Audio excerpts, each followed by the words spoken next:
அன்பர்களே வணக்கம். நாம் இன்னைக்கு வீடியோ பதிவில் எதை பற்றின தகவலை பார்க்க போகிறோம் அப்படின்னு பார்த்தீங்கன்னா, அதாவது இறந்தவர்கள் கனவுல வந்தாங்க அப்படின்னா அது என்ன பலன் அப்படிங்கிறத பற்றியும், அதாவது இறந்தவர்கள் எதற்காக கனவுல வர்றாங்க, அதற்கான காரணம் என்ன அப்படிங்கிறத பற்றி தான் இந்த வீடியோ பதிவில் முழுமையாக நம்ம பார்க்க போகிறோம். வீடியோ பதிவுக்குள்ளே போகிறதுக்கு முன்னாடி நம்மளுடைய சிவருத்ர மகாகாளி அருள்வாக்குப்படம் யூடியூப் சேனலை சப்ஸ்கிரைப் பண்ணாதவங்க சப்ஸ்கிரைப் பண்ணிக்கிங்க. அதாவது நம்மளுடைய தாயாக இருக்கட்டும், தந்தையாக இருக்கட்டும், இல்லை தாத்தா பாட்டி யாராக வேண்டுமானாலும் இருக்கட்டும், சரிங்களா, அவங்க இறக்கிறதுக்கு முன்னாடி நம்மளுக்கு என்ன செய்வாங்க அப்படின்னு பார்த்தீங்கன்னா, இந்த வழியில் போ, இந்த வழியில் போகாத, இதை செய், இதை செய்யாத அப்படிங்கிற மாதிரி நம்மளுக்கு வழிகாட்டி வழித்துணையாக இருந்து நம்மளுக்கு வழிகாட்டியாக இருப்பாங்க, சரிங்களா.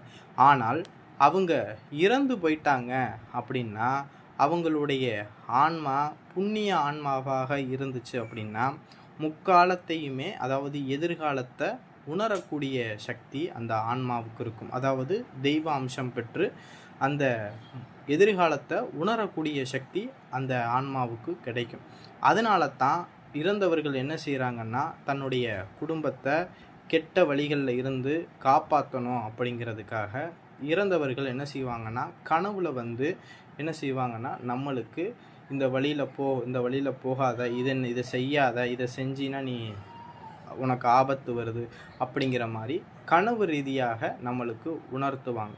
ஏன்னா ஆன்மாக்களாக இருக்கட்டும், இல்லை நம்மளுடைய குலதெய்வமாக இருக்கட்டும், இல்லை நம்மளுடைய தெய்வமாக இருக்கட்டும், சரிங்களா, இவங்க என்ன செய்வாங்க அப்படின்னா நேரடியாக நம்மளுக்கு வரக்கூடிய ஆபத்தை அவங்க சொல்லக்கூடாது. இது பார்த்திங்கன்னா இது ஒரு சத்திய கட்டுப்பாடு மாதிரி, சரிங்களா. தெய்வமாக இருந்தாலும் சரி, இல்லை நம்மளுடைய முன்னோர்களாக இருந்தாலும் சரி, இல்லை நம்மளுடைய குலதெய்வமாக இருந்தாலும் சரி, என்னென்னா நேரடியாக உன்னுடைய ஆபத்தை சொல்லவும் கூடாது, உன்னுடைய ஆபத்தை நீ காப்பாற்றவும் முடியாது. அதனால் நம்மளுடைய முன்னோர்களாக இருக்கட்டும், நம்மளுடைய தெய்வமாக இருக்கட்டும், எப்படி நம்மளுக்கு உணர்த்தும் அப்படின்னா கனவு ரீதியாக தான் முதல்ல நம்மளுக்கு தெரியப்படுத்தும், சரிங்களா.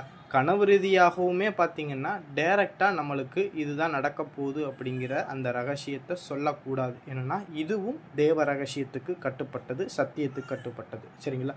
இதற்காக தான் நம்மளுடைய முன்னோர்கள் நம்மளுடைய கனவுல ஒரு சில விஷயங்களை நம்மளுக்கு காட்டிட்டு போவாங்க. இறந்தவர்கள் நம்மளுடைய கனவுல வர்றதுக்கு உண்டான விஷயம், சரிங்களா. சரி, இறந்தவர்கள் நம்மளுடைய கனவுல எந்த மாதிரி வர்றாங்க, எப்படி வர்றாங்க, எந்த இடத்துல வர்றாங்க அப்படிங்கிறத பொறுத்து தான் இந்த கனவுடைய பலன்கள்ங்கிறது அமையும், சரிங்களா. அதாவது உங்களுடைய முன்னோர்கள் பார்த்திங்கன்னா ஒரு அலங்கோலத்தில் ஒரு அழுகிறது போல் உங்கள்கிட்ட இருக்காங்க, அழுகிறது போல் உங்கள்கிட்ட நிற்கிறாங்க அப்படின்னா உங்களுக்கு ஏதோ ஒரு ஆபத்து வரப்போகுது, பித்திருக்களுக்கு செய்ய வேண்டிய அந்த கடமைகள், இந்த மாதிரி விஷயங்கள்லாம் செய்ய நீங்கள் மறந்துட்டீங்க, குலதெய்வ சாபங்கள் இருக்குது, இந்த மாதிரி பித்திருக்களுடைய இந்த விஷயங்கள்லாம் இருக்குது அப்படிங்கிறத முன்னோர்கள் இந்த மாதிரி கனவு ரீதியாக உணர்த்துவாங்க. ஒரு சில பேர்களுக்கு கனவுல பார்த்திங்கன்னா முன்னோர்கள் வீட்டில் வாழை இலை விரித்து சாப்பாடு கேட்டு வாங்கி சாப்பிட்டுட்டு நல்லா சந்தோஷமாக போகிறாங்க அப்படின்னா அந்த குடும்பத்தில் பார்த்திங்கன்னா செல்வம் பெருக ஆரம்பிக்கும். அதே போல் சுப நிகழ்ச்சிகள், சரிங்களா, இது போல் எல்லா காரியங்களுமே உங்களுக்கு நல்லதாகவே நடக்க ஆரம்பிக்கும், சரிங்களா. இதே இது ஒருத்தவங்கள்ட்ட உங்கள் முன்னோர்கள் சாப்பாடு வீட்டில் கேட்குறாங்க, கேட்டு நீங்கள் அதை சாப்பாடு போட மறுத்துட்டீங்க, இல்லை அவங்க அந்த சாப்பாடை சாப்பிடாமல் போயிட்டாங்க அப்படின்னா அந்த வீட்டில் துன்பம்ங்கிறது நிகழப்போகுது, கஷ்ட காலங்கிறது வரப்போகுது அப்படிங்கிறத உணர்த்தக்கூடிய கனவு இது, சரிங்களா. இன்னும் ஒரு சில பேர்கள் முன்னோர்கள் பார்த்திங்கன்னா ஏதாவது நம்மளுக்கு ஒரு பொருளையோ இல்லை இனிப்பு பொருட்களோ இல்லை சாப்பாட்டு பொருட்களோ இல்லை ஏதாவது ஒரு பொருளை நம்ம கையில் கொடுத்துட்டு போவாங்க, சரிங்களா. அதுபோல் இந்த இனிப்பு சாப்பாட்டு பொருட்கள் இந்த மாதிரி விஷயங்களை நம்மளுக்கு கையில் கொடுத்துட்டு போனாங்க அப்படின்னா அந்த வீட்டில் திருமணம் இந்த மாதிரி சுப நிகழ்ச்சிகள் நடக்க போகுது அப்படிங்கிறது அர்த்தம், சரிங்களா.